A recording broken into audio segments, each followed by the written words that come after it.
Bienvenue sur le podcast des mots sur tes mots, le podcast qui t'aide à reprendre confiance en toi pour mieux vivre tes relations amoureuses. Je suis Alexandra, coach relationnel diplômée et certifiée, et sur cette chaîne, je te partage les découvertes, les notions et les secrets pour enfin vivre une relation amoureuse stable et épanouissante. Que tu sois confortablement installé, en train de faire ton ménage ou ton jogging, c'est parti pour un nouvel épisode. Hello, j'espère que tu vas bien. Aujourd'hui, je reviens avec un épisode qui est assez concret, à savoir le coaching, comment ça se passe, est-ce que c'est possible de sortir de la dépendance affective, tout un tas de questions que j'ai l'habitude de recevoir de la part de personnes comme toi qui écoutent le podcast et qui se demandent un petit peu si c'est possible, si on nous vend pas du rêve, etc. Donc aujourd'hui, je suis là pour répondre à ces questions-là. Alors, premièrement, la dépendance affective, est-ce qu'on peut en sortir ? Alors, je t'arrête tout de suite. Si tu penses que ta nature, tu peux la corriger à 100% et pour la vie, tu te trompes. Celui qui te promet de ne plus jamais vivre la dépendance affective, celui qui te promet de régler ton souci en un clin d'œil, mais fuis-le. Je suis pas là pour te vendre du rêve. Je suis juste là pour, en fait, apprendre à dompter cette dépendance affective, apprendre à vivre avec et à te sentir comme toutes les autres. Donc ça, c'est le premier point. Ça veut pas dire que pour autant, tu vas continuer à souffrir et tu trouveras pas un mieux-être. C'est une évidence que si je suis là pour te parler de mieux vivre avec la dépendance affective, c'est une évidence que forcément il y a des bénéfices qui vont être retirés de ce travail que tu vas faire sur toi-même. Seulement, j'attire juste ton attention à ne pas croire que finalement c'est la panacée et que tu vas t'en sortir une bonne fois pour toutes. Et que plus jamais tu vas souffrir, etc. Ça, c'est des mensonges. L'idée, c'est de bien comprendre qu'en fait, on se débarrasse pas de sa nature. On apprend à la dompter, on apprend à se connaître, on apprend à reconnaître les signes qui font que là, on n'a pas envie d'aller dans cette voie-là, mais on peut pas changer du tout au tout, c'est pas possible. Le coaching, que je propose en tout cas, il est là pour t'aider à, premièrement, te comprendre ton fonctionnement, mais aussi à mettre le doigt sur ce qui est certain qu'on va trouver à 1000%, je te le garantis. C'est un manque d'estime de toi, un manque d'amour pour toi-même. Donc, l'idée, c'est d'aller travailler sur ces points-là. C'est-à-dire que quand on a compris comment tu fonctionnes, comment tu vois les choses, qu'ensuite, on a appris à développer ton estime de toi, ton amour de toi, déjà, ça va beaucoup mieux. Ce qui ressortira de tout ça, c'est le but ultime du coaching, c'est le passage à l'action. C'est-à-dire qu'avec le travail qu'on a mené à comprendre, à définir un peu qui tu es, comment tu fonctionnes, avec ce travail-là, on va mettre en place des nouvelles habitudes, des nouveaux comportements, des nouvelles habitudes de pensée. C'est-à-dire mettre en place des choses que jusque-là tu n'as jamais faites. Alors attention, en tant que coach, je suis pas là pour te dire ce que tu dois faire, comment tu dois le faire. C'est justement là où je tire un peu la sonnette d'alarme, c'est-à-dire que dans notre société, on voit des coachs en tout genre. Un coach qui est certifié, qui est diplômé et qui fait bien son travail, te dira jamais ce que tu dois faire et comment tu dois le faire sans prendre en compte qui tu es. L'idée du coaching, c'est j'apprends, moi, coach, à t'écouter, à te connaître. En fait, par là même, c'est toi qui apprends à t'écouter, à te connaître. Et en fonction de tout ce que toi tu es, tout ce que toi tu veux être, de tes valeurs, de ce que tu ressens, de ce que tu veux dans la vie, parce qu'on veut pas tous les mêmes choses dans la vie. Une dépendante affective n'a pas forcément envie de se marier, d'avoir des enfants. Ça c'est pas vrai. Donc en fonction de ce que toi tu es, tu veux, on va pouvoir apposer en face des actes, des actions. Et ces actions, en fonction de la personne que j'ai en face de moi, elles peuvent être complètement différentes. C'est pour ça qu'il n'y a pas une recette magique. C'est pour ça que, finalement, tout ce que je propose comme contenu gratuit, il n'est pas forcément différent de ce que je peux proposer en coaching. C'est juste que, en fait, on l'approprie à la personne qui est en train de travailler sur elle-même. En gros, tout ce que je fais dans mes contenus gratuits, prends-le, essaye de le faire. C'est juste que c'est ma posture à moi qui fait que le travail est mis en place. Ce qui ne t'empêche absolument pas d'essayer de le faire toi-même dans ton coin toute seule. Ça ne t'empêche pas. C'est juste que c'est limitant. Et que du coup, travailler sur soi avec une vision sur soi, c'est hyper compliqué.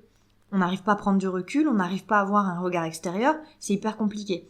On a du mal aussi à le faire avec son entourage. Pourquoi ? Parce que l'entourage a beaucoup trop d'affect, l'entourage a beaucoup trop de mal à avoir cette posture externe et du coup à te laisser libre d'aller où tu veux, de faire ce que tu veux. Voilà pourquoi le coach, à mon sens, il est pas remplaçable par des proches. Et c'est même pas à mon sens. La preuve, en tant que coach, dans la déontologie du coach, on ne peut pas coacher les gens qui nous sont trop proches. Donc les gens de la famille, les amis proches, etc. On doit s'interdire de les coacher parce qu'il y a trop d'affect, parce que on risquerait de mal faire notre travail en fait. Finalement, c'est le fait de prendre du recul qui me permet à moi, coach, de t'accompagner correctement, de t'observer sous toutes les coutures, de t'aider à assumer qui tu es et de t'aider à trouver qui tu es. Parce que c'est pas une question évidente. Quand on demande à quelqu'un qui es-tu, déjà c'est une question hyper vaste, donc on sait pas de quoi on parle exactement. On parle de quoi ? Des valeurs, de ce que j'aime manger, de ce que j'aime faire, de ce que je voudrais faire comme métier, de quelle vie je veux mener. Et c'est hyper vaste. Donc le travail de connaissance de soi qu'on aborde en coaching, il est là pour définir un maximum de choses et en fonction des problématiques que tu vas apporter en séance, on va aller au bout du sujet et on va aller décortiquer ce sujet-là. C'est pour ça que c'est un travail long, je dirais pas laborieux, mais c'est un travail qui demande de la patience et en même temps de la confiance. Ça, c'est ce que je dis tout le temps à mes clientes et si elles m'écoutent, elles vont rire, elles vont sourire au moins parce que je leur dis tout le temps confiance, patience. Confiance parce que il faut être persuadé en fait que ça fonctionne. Il faut être persuadé que c'est c'est ce dont tu as besoin. C'est-à-dire faire confiance en la méthode que je propose. Si tu arrives déjà en te disant ouais j'y crois pas trop, tu vas pas tout donner et là ça risque d'être chaotique. Patience parce qu'on met en moyenne 3 mois à changer. On met pas 3 mois à sortir de la dépendance affective. On met 3 mois à apprendre à vivre avec sa dépendance affective. Et ce que je dis souvent, c'est que finalement, une dépendante affective qui a fait ce travail-là, c'est la meilleure compagne du monde. Parce qu'elle va garder ce côté très protecteur du couple, ce côté où elle a toujours envie d'améliorer les choses. Elle est très préoccupée parce que son compagnon peut vivre. Elle se préoccupe beaucoup du bien-être du couple. Et ça, c'est une chance pour le compagnon en question. Parce que ce côté-là, sans les côtés négatifs de la dépendance affective, elle donne à mon sens le meilleur combo pour avoir une relation saine et épanouissante. Il y a aussi un truc qu'il faut pas oublier, c'est qu'en coaching, je suis pas là pour te dire t'es avec la bonne personne ou t'es avec la mauvaise personne. Je suis là pour que tu te rendes compte des choses par toi-même. Ça demande du temps et peut-être que dans ce coaching, si t'es en couple en tout cas, tu vas te rendre compte que la personne qui est en face de toi, c'est pas la bonne personne. Mais ça, c'est ton cheminement à toi. Moi, je te pousserai jamais à faire quelque chose que tu n'as pas envie, parce que c'est contre-productif. Tu vois, quand tu parles de tes soucis à tes amis, à ta famille, souvent, ce qu'ils te disent, c'est « mais quitte-le, mais qu'est-ce que tu fais avec ? Faut pas faire comme ça, faut pas lui donner tout ce que t'as, etc. » Enfin, plein de choses comme ça. Et beaucoup de clientes que j'ai reviennent en séance et me disent mais ouais mais en fait elle me donne des conseils, je sais que je devrais le faire mais j'y arrive pas. Tout ça parce que avant de te rendre à l'évidence, il faut ce cheminement, il faut ce travail sur toi-même et il y a que toi qui peux le faire ce travail. Même moi, coach, je ne peux pas et je n'ai pas la prétention de te dire ce qui est bon ou pas pour toi. Alors forcément j'ai un avis. Je suis humaine et forcément ça va peut-être se voir, tu vas sûrement le savoir. Mais il y a cette bulle de bienveillance où finalement, pendant ces heures de coaching, je te laisse être qui tu veux être. Je te laisse te regarder en face, prendre le temps, assumer qui tu es et ça, il y a toujours une bienveillance. Il y a beaucoup de personnes qui sont un peu honteuses de ce qu'elles pensent, de la manière dont elles réagissent, de peut-être la jalousie qu'elles ont envers leurs compagnons, des difficultés qu'elles ont à s'affirmer. Enfin voilà, ça peut aller dans plein de sens. Et ces clientes-là, souvent, elles sont honteuses. Mais il faut savoir qu'avec moi en coaching, il n'y a pas de honte à avoir. elles s'en rendent vite compte, c'est que finalement, elles ont le droit d'aller à leur rythme, elles ont le droit de ressentir ce qu'elles ressentent, et nous, on va essayer de comprendre pourquoi elles le ressentent. On n'est pas là pour juger, on est là pour comprendre. Une fois qu'on a compris, on met en place les actions qui sont nécessaires. Et les actions, alors ça peut être des exercices que tu vas pouvoir trouver sur les réseaux, qui sont très faciles à trouver, mais il y a aussi et surtout des exercices qui vont me venir à l'esprit au cours de cette séance. Parce que ces exercices-là vont s'adapter à toi, à ta personnalité. Donc bien sûr, au fil du temps, moi j'ai un panel d'exercices que j'ai mis en place avec des clientes et que j'ai gardé forcément parce que ça a fonctionné. Mais ça veut pas dire que tous ces exercices-là vont te convenir à toi. Et ça veut pas dire que tous les exercices qu'on va faire vont servir à quelqu'un d'autre. Voilà, c'est vraiment du cas par cas. L'idée c'est vraiment d'aller comprendre qui tu es et de faire avec ce que tu m'apportes toi en coaching. On pourra jamais retranscrire un coaching sur un autre, c'est pas possible.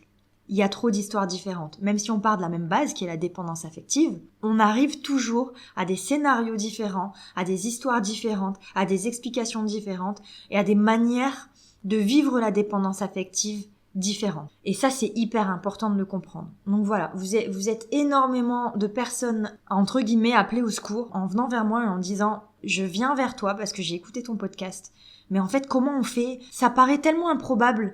Et quand on est dans son marasme, on a tellement du mal à croire que une autre vie est possible, qu'on peut s'en sortir, que finalement, on a du mal à se dire que c'est possible, que le coaching peut aider. Et crois-moi, avec tout ce que j'ai vu, je t'assure que le coaching aide.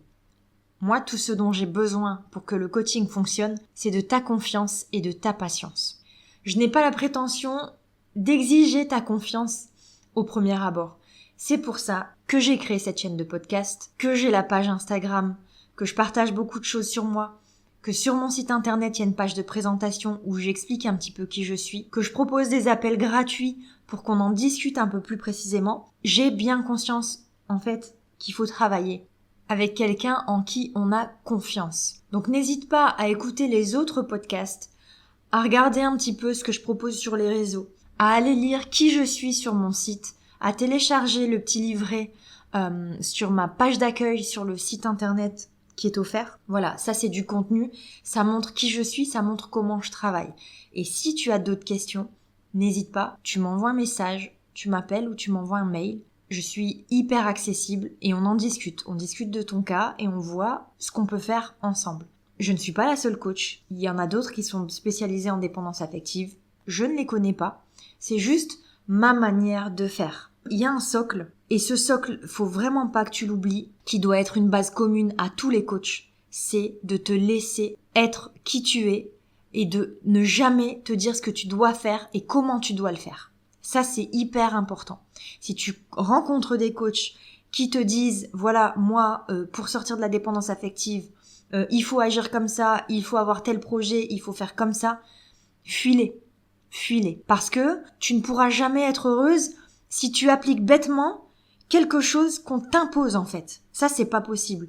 Toutes les choses qu'on apprend, on les retient parce qu'on les a intégrées, parce qu'on y croit, parce qu'on a réfléchi, parce que peut-être aussi on a mis en doute ces paroles-là. Et ça, c'est pas interdit en coaching.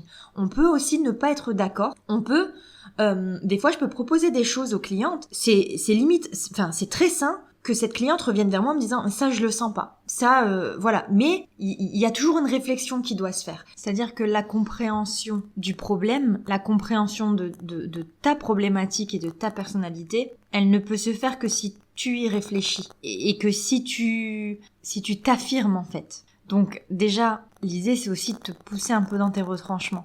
Donc si déjà tu arrives à t'affirmer auprès de moi, c'est un bon premier pas pour t'affirmer auprès du monde entier et auprès de ta moitié, de ta future moitié. Ta future ou ton actuelle moitié. Voilà un petit peu tout ce que je pouvais te dire pour répondre aux questions. Alors, c'est pas exhaustif. Il y a peut-être d'autres questions. Donc, si c'est le cas, n'hésite pas. J'y répondrai en particulier. Et en plus, ça peut toujours m'aider à collecter des demandes pour d'autres sujets de podcast. Si je peux répondre aux questions à un maximum de personnes, tant mieux. Mais voilà un petit peu tout ce que je pouvais expliquer à propos de l'accompagnement que je propose et que propose un coach en fait, et de ce qu'est un coach. Je te remercie d'avoir écouté ce podcast. Je te dis à très très vite pour un autre épisode.